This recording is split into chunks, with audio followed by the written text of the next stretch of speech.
सबको मेरा नमस्कार। मैं संजय किशनगंज बिहार से। हम लोग 10वीं कक्षा की गणित पुस्तक के एक्सरसाइज 1.1 प्रश्नावली 1.1 को पढ़ रहे हैं, जिसमें चौथा नंबर का प्रश्न को अभी हल करेंगे हम, जो बिहार बोर्ड के 2023 के जो एग्जाम है उसमें संभावित प्रश्न है। देखिए, संभावित कहने का मतलब इसकी उस एग्जाम में पूछने की जो क्षमता है वो बहुत ज्यादा है, कि संभावना है कि आपको पूछे ऐसा प्रश्न, क्योंकि ये सिद्ध करने पर आधारित है। और आपको प्रश्न कहता है यूक्लिड विभाजन प्रमेयिका का प्रयोग करके दर्शाइए कि किसी धनात्मक पूर्णांक का वर्ग किसी पूर्णांक m के लिए 3m या 3m+1 के रूप में होता है। तो यूक्लिड विभाजन प्रमेयिका के आधार पर हमें इसको सिद्ध करना है। सिद्ध करना क्या है आपको, देखिए 3m या फिर 3m+1, क्या सिद्ध करना है, 3m या फिर 3m+1, ये आपको सिद्ध करने के लिए कहा जाता है। ठीक है, और इसमें हम पहले सबसे पहले मानते हैं, ये 4 नंबर का क्वेश्चन है, हल चलिए बनाते हैं। माना क्या माना भाई, किसी धनात्मक पूर्णांक, तो माना धनात्मक पूर्णांक बराबर a है, वह भाजक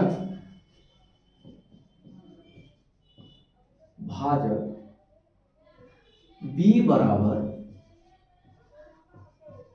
3 है, b बराबर 3 है। तो देखिए, ये हमेशा याद रखिएगा, चूंकि r छोटा होता है b से, हमेशा छोटा होता है b से, यानी शेषफल हमेशा भाजक से छोटा होता है। तो क्या होगा, तो 3 अगर b है तो r क्या होगा, इसलिए r बराबर 0 1 2, ये तो होगा, 3 तो नहीं होगा। ठीक है, अब हम लोग क्या करते हैं, आगे बढ़ते हैं यूक्लिड विभाजन प्रमेयिका के अनुसार। यूक्लिड विभाजन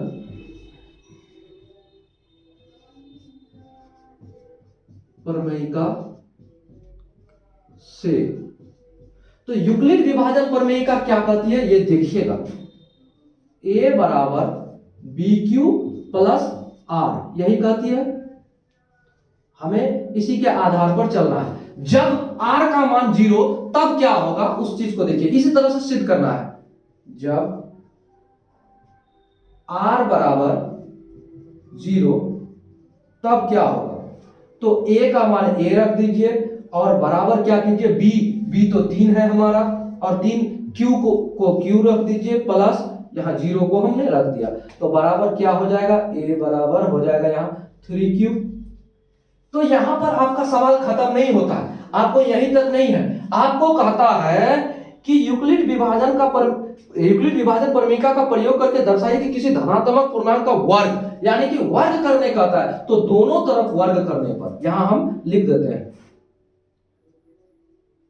क्या हो जाएगा, a² बराबर 3q का स्क्वायर हो जाएगा। अब क्या करते हैं, हम यहां लिख देते हैं दोनों तरफ वर्ग करने पर, ये हमने लिख दिया कि दोनों तरफ वर्ग किया। तो हमें सिद्ध करने का था 3m, तो हमें आगे बढ़ना है, a² बराबर हो जाएगा 3 × 3q का स्क्वायर, इतना हम तो लिख सकते हैं। जब हम इतना लिख सकते हैं तो सबसे पहले आप एक बात देखिए, इसको अगर हम मान ले कुछ, तो हमारा सवाल का जवाब सिद्ध हो सकता है। तो यहां लिख देते हैं, माना 3q² बराबर m, हमने माना 3q² बराबर m, हमने माना, तो ए स्क्वायर बराबर क्या हो जाएगा 3m। इसको हमने m माना, इसको m माना, बराबर m 3m। तो अब हमारा सवाल पहला जो है ये सिद्ध हुआ। तो समीकरण 1 हमने लिख दिया। अब हम क्या करते हैं, समीकरण 2 को लेकर चलते हैं। समीकरण 2 को लेकर चलेंगे कैसे, समीकरण 2 निकालने के लिए अब हम क्या करेंगे, r का मान 1 बैठाकर सिद्ध करेंगे। तो हमें तो यहां पर मिटाना पड़ेगा, चलिए हम मिटाकर तब आपको बताते हैं।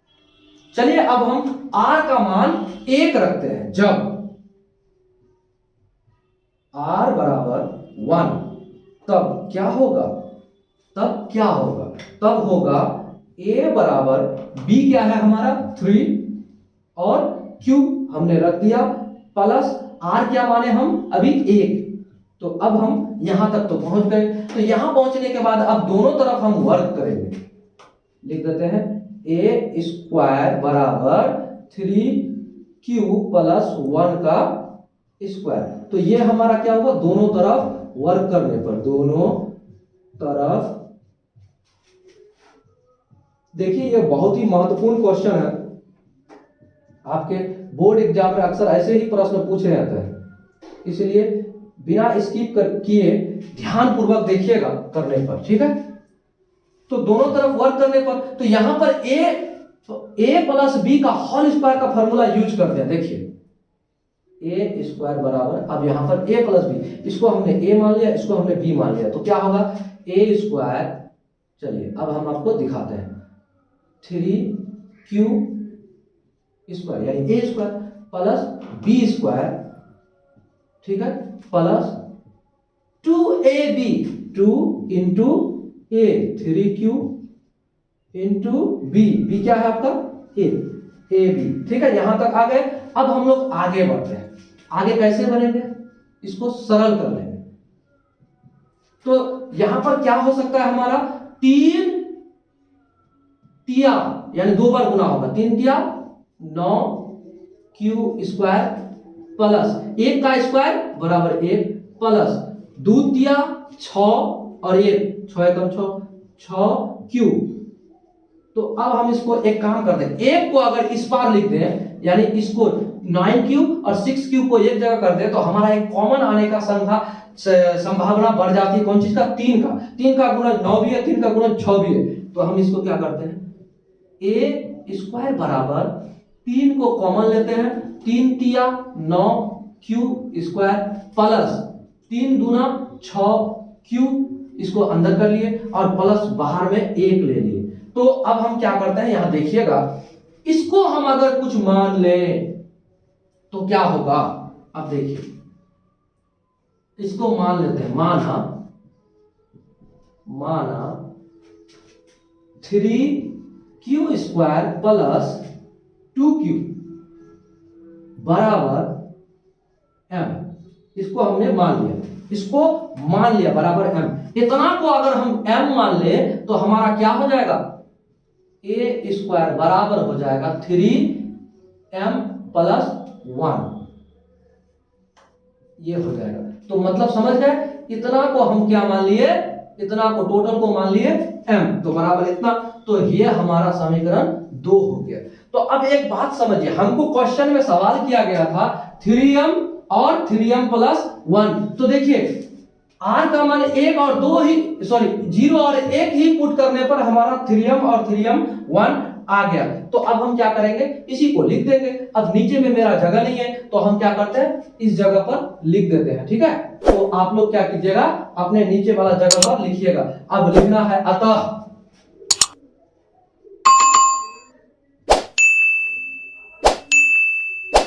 समीकरण 1 तथा 2 से यह सिद्ध होता है कि किसी धनात्मक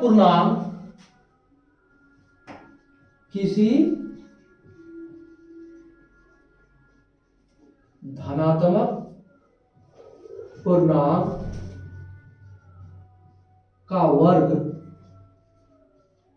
वर्ग क्या होता है, 3m या 3m + 1 के रूप का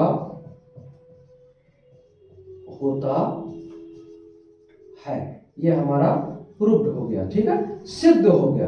तो इस तरह से हमने क्या किया, आपको बता दिया कि एक्सरसाइज 1.1 के 4 नंबर के प्रश्न को हमने हल करके आपको बता दिया। देखिए हमने ये प्रश्न तो अपने कॉपी में भी बनाकर डाल दिया है, लेकिन मुझे लगा कि इसको अगर हम बोर्ड पर समझाते हुए आगे बढ़ेंगे तो बेहतर होगा, इसलिए हमने पुनः इस प्रश्न से संबंधित वीडियो बनाया और इसको हम डाल देते हैं। और डाल कर क्या करेंगे, आप इसको बारीकी से कॉपी पर भी देख सकते हैं, कॉपी वाला वीडियो पर, या फिर इस पर भी देख सकते हैं किस तरह से बना। तो हम लोग मिलेंगे अगले वीडियो में अगले प्रश्न के साथ। तब तक आप हमारे चैनल को देखते रहिए, वीडियोस को देखते रहिए और अपने दोस्तों तक शेयर करते रहिए। अगर आप नए हैं तो चैनल को सब्सक्राइब कीजिए। अब हम लोग क्या करेंगे, अगला प्रश्न को हल करते हैं। जय हिंद, जय भारत।